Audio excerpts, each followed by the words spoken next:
तो उनसे भी नीचे गिरवा देंगे कि कभी उठ नहीं पाएंगे। पहले आपके द्वारा है उसकी समस्या तो समाधान करिए। कि सरकार जो निरंकुश सरकार हो गई है। नमस्कार, मेरा नाम है शुभम राय और आप देख रहे हैं IDTV इंद्रधनुष। इस वक्त हम मौजूद है राजभवन के निकट, जहां पैरा शिक्षकों के द्वारा आंदोलन किया जा रहा है। तो यहाँ कुछ पैरा शिक्षक हैं, उनसे बात करते हैं। क्या नाम है आपका? मेरा नाम संजय मेहता है। संजय जी, आप लोग वहाँ पर 5 दिन विधानसभा के भी पास में किए आंदोलन, अभी यहाँ पर भी कर रहे हैं, मांगे क्यों नहीं पूरी हो रही है? देखिए, हम लोग एक मांग वेतनमान के लिए जितना भी संघर्ष करना होगा करते रहेंगे और 2024 में माननीय मुख्यमंत्री को भी हम लोग बता देंगे, अगर हम लोग को वेतनमान नहीं मिलता है आने वाला समय में बता देंगे कि रघुवर से भी ज़्यादा इनको नीचे गिरा देंगे। अगर वेतनमान देते हैं तो फिर इनकी सरकार हम लोग मिल करके बनवाएंगे, जिस तरह तन मन दे करके बनवाए हैं, और अगर नहीं देते हैं तो उनसे भी नीचे गिरवा देंगे कि कभी उठ नहीं पाएंगे। हम लोग अपनी वेतनमान के लिए 127 दिन से यहाँ पर बैठे हुए हैं और आज हम लोगों के बीच में माननीय सरकार के मंत्री मिथिलेश ठाकुर जी का फोन आया है कि यहाँ पर हमारे मंत्री का दर्जा प्राप्त योगेंद्र प्रसाद जी, मंत्री का दर्जा प्राप्त विनोद पांडे जी अभी यहाँ पर पहुँच रहे हैं। उनकी बातों को हम लोग सुनेंगे, समझेंगे, तत्पश्चात आगे का हम लोग निर्णय लेंगे। 45 मिनट का यहाँ पर समय लिए हैं हमारे मजिस्ट्रेट जो यहाँ के हैं, मैडम एक्जीक्यूटिव मजिस्ट्रेट।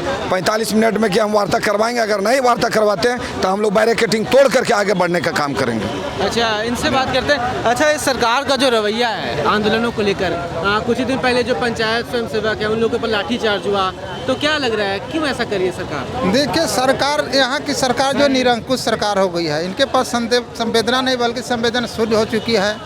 किसी भी कोई भी अगर कल्याणकारी राज्य होता है, वहाँ पर कल्याणकारी सरकार होती है तो जनता के कल्याण के लिए होती है। चाहे स्वयंसेवक हो, पारा टीचर हो, चाहे आपके क्या बोलते हैं चौकीदार वफादार, चाहे जो भी व्यक्ति हो, सब कोई अपनी अपनी समस्या लेकर सरकार तक जाते हैं। सरकार का कर्तव्य बनता है, नैतिक कर्तव्य है उनका कि उनकी समस्या का सुने और समाधान करे।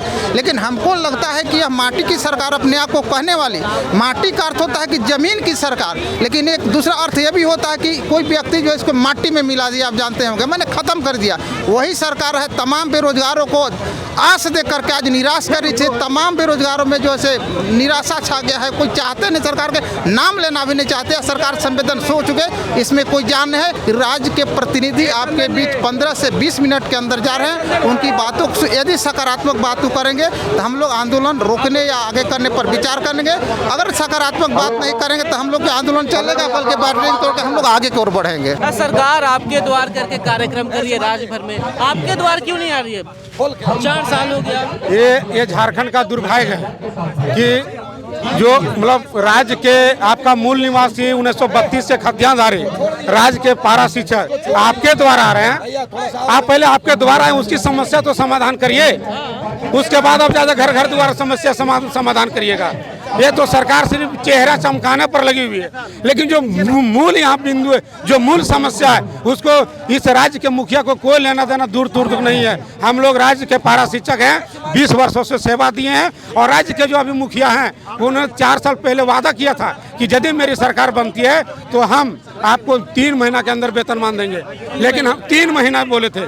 आज 4 साल बीत गया, हम लोग धैर्यपूर्वक इंतजार किए और जब देखे कि अब जो इस सरकार का कार्यकाल समाप्त होते रहा है तो हम लोग 127 दिन से अनशन पर बैठे हुए हैं। उसके बावजूद सरकार यदि नहीं सुन रही है, ये सरकार अंधी बहरी बनी हुई है, तब हम लोग आज बाध्य होकर के माननीय मुख्यमंत्री आवास का घेराव किए। और आज जब हम उसका आवास घेराव किया तो सरकार का जूम में आज आवाज गूंजी है। माननीय मुख्यमंत्री जी ने अपने प्रतिनिधि को भेज रहे हैं, अभी आ रहे हैं और वार्ता होगी। अभी हम लोग संविधान के भाग जो 3 है, जो प्रदत्त शक्ति है, वो आर्टिकल 19 का 2 कहता है कि अपने हक अधिकार के लिए शांतिपूर्वक धरना प्रदर्शन कर सकते हैं। लेकिन उसी के तहत हम लोग आज चरणबद्ध आंदोलन सुदीप कुमार सोनू के आवास के घेराव से लेकर माननीय सत्ता पक्ष के विधायक हो चाहे मंत्री हो, सभी के पास हम लोग ज्ञापन दिए। विधानसभा में भी हमारी आवाज़ उठी, जिसके वहाँ प्रतिमा हमने फोटो भी लगाए कि भाई जिनका समर्थन है तो सभी का समर्थन प्राप्त है। तो वो कहता कि हाँ आपकी मांग जायज़ है,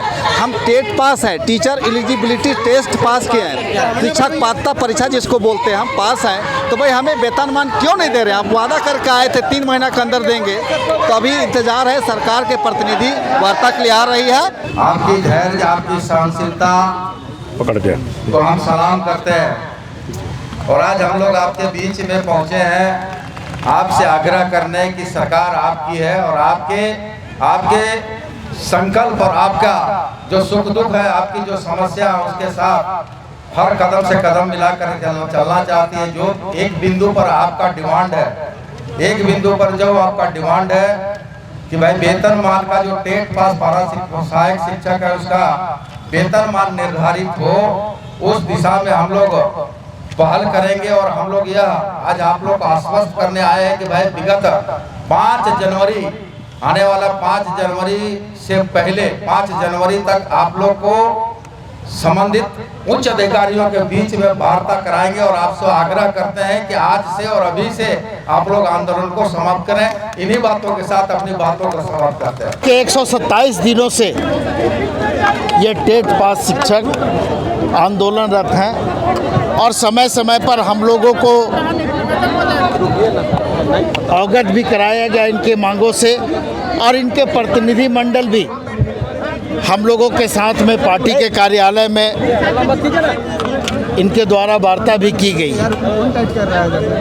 काफ़ी प्रयास हम लोगों ने किया, लेकिन इनका जो डिमांड है उस डिमांड को लेकर के हम लोगों ने सरकार के समक्ष में बातें रखी और हम लोग हमेशा से इस प्रयास में रहते हैं कि कोई भी संगठन या कोई भी व्यक्ति अपनी मांग को लेकर के सड़कों पर उसको उतरने का अवसर न मिले, सरकार उनकी बातों को सुने।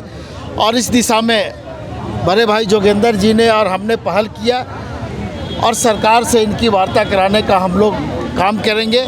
और इन लोगों से हम लोगों ने अनुरोध किया है कि आप लोग तत्काल अपने आंदोलन को स्थगित करें और हम लोग बहुत जल्द आपकी वार्ता सक्षम पदाधिकारी के समक्ष कराएंगे और निश्चित रूप से कुछ न कुछ निर्णय हम लोग ले करके उठेंगे। कि हम तो अभी आश्वासन ही दे सकते हैं और हम लोगों के बात पर इन लोगों ने जो विश्वास दिखाया है वो विश्वास आगे कायम रहे, इसका प्रयास हम लोग करेंगे। जब हम लोगों ने यहाँ घोषणा किया है तो वार्ता भी होगी और हम लोगों को उम्मीद है कि सकारात्मक इसके परिणाम भी होंगे। देखिए, अभी हम लोगों के पास सरकार के मंत्री का दर्जा प्राप्त माननीय विनोद पांडे जी और माननीय हमारे योगेंद्र महतो जी दोनों धरना स्थल पर आए थे।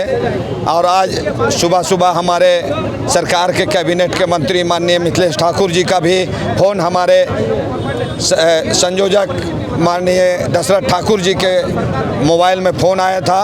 उन्होंने आग्रह किया कि आप लोग इस धरना को समाप्त कर दीजिए। तो उनके कथनानुसार यह दोनों मंत्री के दर्जा प्राप्त जो योगेंद्र महतो जी और विनोद पांडे जी वो भी आए हमारे धरना स्थल पर। माननीय मंत्री मिथिलेश ठाकुर भी पहुंचते, लेकिन वो राज्य से बाहर रहने के कारण यहाँ पर नहीं पहुँच पाए। दोनों मंत्री ने यहाँ पर बैठ करके हम लोगों के बीच में, प्रदेश कमेटी के बीच में, उन्होंने आश्वासन दिया, बात किया कि 29 तारीख को हमारे सरकार का चौथी वर्षगांठ है। 30 तारीख को हमारा समय नज़दीक आ रहा है, इस वर्ष का अंतिम दिन हो रहा है, इसलिए 5 तारीख तक हम लोग को समय दिया जाए। 5 जनवरी 2024 तक मैं सरकार के साथ आप लोगों को उच्च स्तरीय वार्ता कराऊंगा। तो हम लोग इसके बाद में हम लोग प्रदेश कमेटी ने सभी लोग बैठ करके निर्णय लिए कि 5 जनवरी 2024 तक यह कार्यक्रम जो हम लोग को धरना चल रहा था 127 दिनों से, वो आज स्थगित किया जाता है। और 5 तारीख के बाद हम लोग पुनः इस पर बैठ करके निर्णय लेंगे कि कार्यक्रम आगे चलेगा या नहीं चलेगा, या प्रदेश कमेटी पर निर्भर करता है। अच्छा, जोगेंद्र महतो जी आपसे तर्क मांग रहे थे, 4 साल हो गया, तर्क नहीं समझ में आया अब तक। देखिए, हम लोगों को यह सरकार बहुत कुछ दी है, लेकिन बुढ़ापा का सहारा अभी तक नहीं दे पाई है। मुझे पूर्ण विश्वास है ये माटी का सरकार है और हम लोग इस झारखंड का माटी का सहायक अध्यापक हैं, इसलिए मुझे पूर्ण भरोसा है कि यह हम लोगों को निश्चित रूप से वेतनमान देगी। इसलिए आज का धरना जो है हम लोग आज स्थगित करते हैं। पुनः 5 तारीख के बाद हम लोग बैठ करके इस पर निर्णय लेंगे। इस बीच में हम लोग जो सरकार से वार्ता होगी उच्च स्तरीय, उसकी तैयारी हम लोग पूर्ण रूप से करेंगे।